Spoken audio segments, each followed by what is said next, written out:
മാതാവേ, ഈ പുണ്യ സന്നിധിയിൽ വന്നു നിൽക്കാനുള്ള കൃപ നൽകിയതിന് അമ്മയ്ക്ക് 1000 നന്ദി പറയുന്നു. എൻ്റെ പേര് ലതാ ടോമി. ഞാൻ ആലപ്പുഴ തന്നെ ഒരു സ്കൂളിലെ ഹെഡ് മിസ്ട്രസ്സാണ്. 6 വർഷങ്ങൾക്ക് മുമ്പ് എൻ്റെ ഇളയ മകൻ 12 വയസ്സുള്ളപ്പോൾ, അവന് അന്ന് 12 വയസ്സാണ്, ഫുട്ബോൾ കളിച്ചുകൊണ്ടിരുന്നപ്പോൾ ഒരു തലകറക്കമുണ്ടായി, താഴെ വീണ് ഫിറ്റ്സ് പോലെ വന്നു. അതിനുശേഷം പലവിധ ഡോക്ടേഴ്സിനെ കാണിച്ച് ഞങ്ങൾ അതിനുശേഷം ശ്രീചിത്ര മെഡിക്കൽ സെൻറ്ററിലെത്തി. അവിടെ MRI സ്കാനിങ്ങിൽ അവന് ബ്രെയിനിലെ കറുത്ത പാടുകൾ കാണുന്നതായിട്ട് പറഞ്ഞു. ഈ പാടുകൾ എന്താണെന്നുള്ള പലവിധ ചെക്കപ്പുകളും കഴിഞ്ഞതിന് ശേഷം അത് ബ്രെയിൻ ട്യൂമർ ആണെന്നുള്ള ഒരു നിഗമനത്തിലാണ് എത്തിച്ചേർന്നത്. അതിനുശേഷം ഒരു സെക്കൻഡ് ഒപ്പീനിയൻ എടുക്കാൻ ഞങ്ങൾ ആസ്റ്റർ മെഡിസിറ്റിയിൽ പോയി. അവിടെയും വിശദമായ ആദ്യത്തെ ഒരു ബ്രെയിൻ ബയോപ്സി എടുത്തിട്ട് അല്ല എന്നുള്ള ഒരു ഇതായിരുന്നു വന്നത്. പക്ഷേ പിന്നീട് വിശദമായ പരിശോധനകൾക്ക് ശേഷം അവരും അതേ അഭിപ്രായം തന്നെയാണ് പറയുന്നത്. അങ്ങനെയാണ് ഞാനിവിടെ 2018 ചങ്ക് തകർന്ന് വന്ന് ഉടമ്പടി എടുക്കുന്നത്. ഉടമ്പടി എടുത്തതിന് ശേഷം ഞങ്ങൾ അമൃത ഹോസ്പിറ്റലിലെത്തി. അവിടെയും പലവിധ ചെക്കപ്പുകൾ നടത്തി. അതിനുശേഷം അവർ മെഡിക്കൽ കോൺഫറൻസ് കൂടി തീരുമാനമെടുത്തിട്ട് അറിയിക്കാമെന്ന് പറഞ്ഞു. ഞങ്ങൾ ഉടമ്പടി മരിയൻ മെഡൽ വെച്ച് അവനെ തൈലം പൂശിയൊക്കെ ശക്തമായി പ്രാർത്ഥിച്ചു. അതിനുശേഷം അവർ ഞങ്ങളെ ഹോസ്പിറ്റലിലേക്ക് വിളിപ്പിച്ചു. മരിയൻ മെഡൽ കുഞ്ഞിൻ്റെ കയ്യിൽ കൊടുത്തിട്ടുണ്ടായിരുന്നു. തൈലവും പതിവായിട്ട് പൂശി പ്രാർത്ഥിക്കുമായിരുന്നു. അപ്പോൾ അവിടെ ചെന്നപ്പോൾ അവർ പറഞ്ഞു, ഇങ്ങനെ കാണുന്ന എല്ലാ പാടുകളും പ്രശ്നമുള്ള പാടുകളല്ല, മോന് യാതൊരുവിധ ട്രീറ്റ്മെൻറ്റും വേണ്ട, ഇടയ്ക്ക് ചെക്കപ്പ് മാത്രം മതിയെന്ന് പറഞ്ഞു. ഇന്ന് എൻ്റെ മകൻ മിടുക്കനായി പഠിച്ച് 10ാം ക്ലാസ്സും +2 പാസ്സായി നല്ല രീതിയിൽ BBA പഠിക്കുന്നു. ഇത് അമ്മ മാതാവിൻ്റെ കൃപ കൊണ്ട് മാത്രമാണെന്ന് ഞാൻ ഉറച്ചു വിശ്വസിക്കുന്നു. മാതാവേ, നന്ദി. അതിനുശേഷം എൻ്റെ അപ്പോഴത്തെ മാനസികാവസ്ഥയാണ് ഞാൻ പറയുന്നത്. എൻ്റെ അന്ന് കുഞ്ഞിന് അസുഖം ഉണ്ടായ ആ സമയത്ത് എനിക്ക് ഭയങ്കരമായ നിരാശ ബാധിച്ചായിരുന്നു. ഡിപ്രഷൻ്റെ ഒരു വാക്കിൽ ഞാൻ എത്തി. ഞാനൊരു കുമ്പസാരം പോലെ പറയുകയാണ്, അന്ന് ഞാൻ മരിച്ചു പോകണമെന്നാണ് ഞാൻ ആഗ്രഹിച്ചത്. എന്തെങ്കിലും ഒരു അപകടം സംഭവിച്ച് ഞാൻ മരിച്ചു പോകണമെന്ന് ഞാൻ ആത്മാർത്ഥമായി പ്രാർത്ഥിച്ചിരുന്നു. എന്നാൽ ഉടമ്പടി എടുത്തതിന് ശേഷം, ഉടമ്പടി എടുത്ത കുഞ്ഞിന് അസുഖം കുറഞ്ഞു, കുഴപ്പമൊന്നുമില്ല എന്ന് അറിയുന്നതിന് മുമ്പ് തന്നെ എൻ്റെ ആ നിരാശ അമ്മ എടുത്തു കളഞ്ഞു. എനിക്ക് പ്രത്യാശയായി. എൻ്റെ ഭയം എന്നെ വിട്ടുമാറി. എൻ്റെ ശരിക്കുള്ള നേച്ചർ തന്നെ എന്തെങ്കിലും ഒരു ടെൻഷനും ഇല്ലെങ്കിലും എന്തെങ്കിലും ഒരു ടെൻഷൻ കണ്ടെത്തി അതിനെക്കുറിച്ച് വിഷമിച്ചിരിക്കുന്ന ഒരു സ്വഭാവമായിരുന്നു. എന്നാൽ ആ ഉടമ്പടി എടുത്തതിന് ശേഷം എനിക്ക് ആ ടെൻഷനുള്ള സ്വഭാവം മാറി. എന്ത് കാര്യം വന്നാലും അത് കർത്താവ് അറിഞ്ഞു തരുന്ന സഹനമാണ്. അങ്ങനെ ഒരു സഹനം തന്നിട്ടുണ്ടെങ്കിൽ അതിന് പ്രതിവിധിയും ദൈവം തരും എന്നുള്ള ഉറച്ചൊരു വിശ്വാസമാണ് അന്നോട്ട് ഇന്ന് വരെ. എൻ്റെ സ്വഭാവം പാടെ മാറ്റി വളരെ പോസിറ്റീവായിട്ട് ചിന്തിക്കാനുള്ള എനിക്കൊരു കഴിവ് തന്ന മാതാവിന് നന്ദി. പിന്നെ എനിക്ക് ഈ ജൂൺ മാസം എനിക്ക് കൊറോണ വന്നിട്ട് ഇടയ്ക്ക് ബ്രേക്ക് വന്നായിരുന്നു. അതിനുശേഷം ഞാൻ ഈ വർഷമാണ് വന്ന് പുതുക്കിയത്. അതിനുശേഷം എനിക്ക് ജൂലൈ മാസം എനിക്കൊരു പനി വന്നപ്പോഴത്തേക്കും യൂറിനറി ഇൻഫെക്ഷനും ഉണ്ടായി. അപ്പോൾ അങ്ങനെ അതിൻ്റെ ഒരു കാര്യത്തിന് വേണ്ടി സ്കാനിങ് നടത്തിയപ്പോൾ എൻ്റെ ഓവറിയിലൊരു സിസ്റ്റുണ്ട്. സാമാന്യ സൈസുള്ളൊരു സിസ്റ്റാണ്. 8 സെൻറ്റിമീറ്റർ വലിപ്പമുണ്ട്. അത് സർജറി നടത്തണമെന്ന് പറഞ്ഞു. അങ്ങനെ ഞങ്ങൾ ആദ്യം കിൻഡർ ഹോസ്പിറ്റലിൽ ഒരു ഒപ്പീനിയൻ എടുത്തു. അതിനുശേഷം ബിലീവേഴ്സ് ഹോസ്പിറ്റൽ തിരുവല്ലയിൽ പോയി. അപ്പോൾ അവിടെ അവരിത് തന്നെയാണ് പറഞ്ഞത്, നല്ല സൈസുണ്ട്.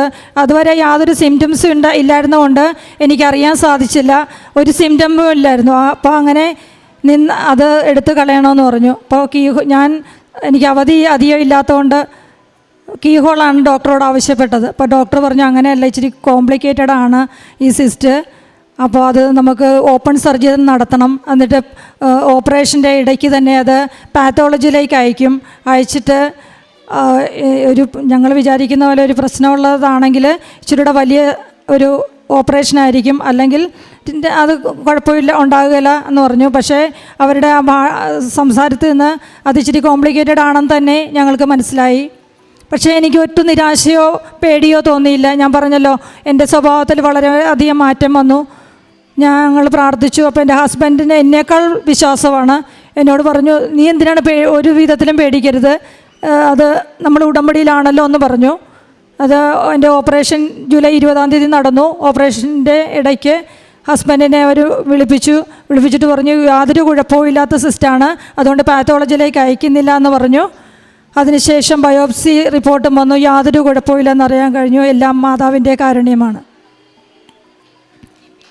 പിന്നെ എൻ്റെ മൂത്ത മകൻ രാജഗിരിയിൽ BTech പഠിച്ചുകൊണ്ടിരുന്നപ്പോഴത്തേക്കും ലാസ്റ്റ് സെമ്മായപ്പോൾ അവൻ ഡ്രോപ്പ് ചെയ്യാൻ പോകണമെന്ന് എന്നോട് പറഞ്ഞു. കോഴ്സ് പഠിക്കണ്ട, എനിക്ക് അതിനോട് താല്പര്യമില്ല, ഞാൻ ഡ്രോപ്പ് ചെയ്യാൻ പോകണമെന്ന് പറഞ്ഞു. ഞാൻ ആകെ തകർന്നു പോയി.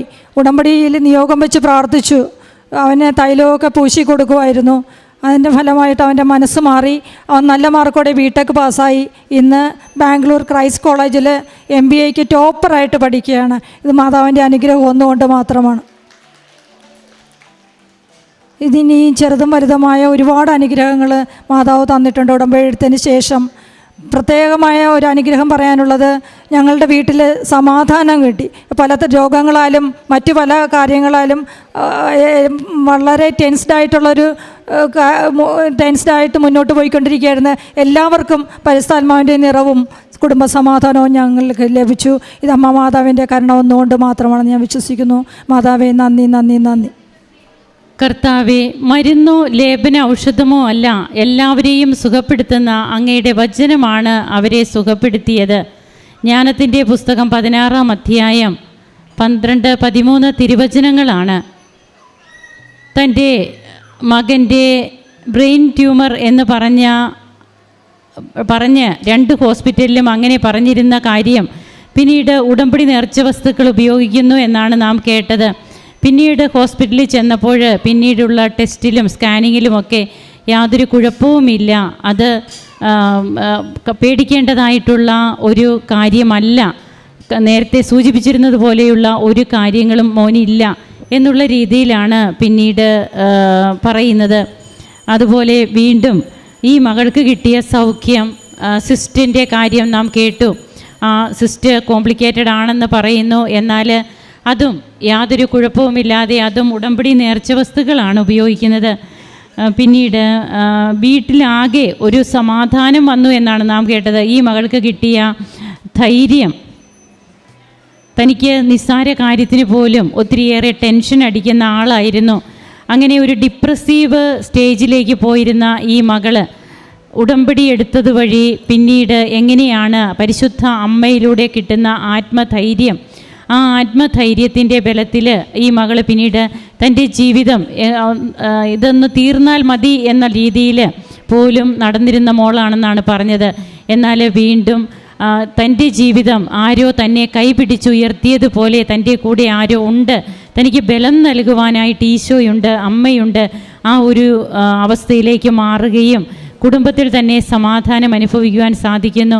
അതുപോലെ മകൻ്റെ പഠനത്തിലുള്ള അസ്വസ്ഥതകളൊക്കെ ഉണ്ടായിരുന്നത് കൊണ്ട് ആ മകൻ പിന്നീട് അത് ഡ്രോപ്പ് ചെയ്യാൻ പോകുന്നു. എന്നാൽ വീണ്ടും ഇപ്പോൾ ക്രൈസ്റ്റ് കോളേജിൽ എങ്ങനെയാണ് ടോപ്പറായിട്ട് വീണ്ടും പഠിക്കാൻ സൗകര്യങ്ങൾ ഒരുക്കുന്നത്, പരിശുദ്ധ അമ്മയുടെ മധ്യസ്ഥതയിലൂടെയാണ് ഇതെല്ലാം ലഭിച്ചതെന്നാണ് നാം കേട്ടത്.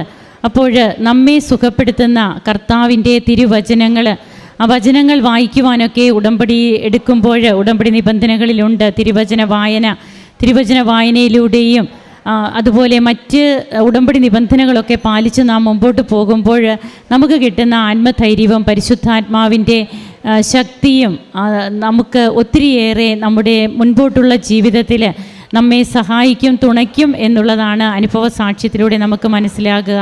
കരങ്ങളടിച്ച് ഈശോയ്ക്കും അമ്മയ്ക്കും നന്ദി പറയാം. യേശുവേ നന്ദി, യേശുവേ സ്തുതി, യേശുവേ ആരാധന.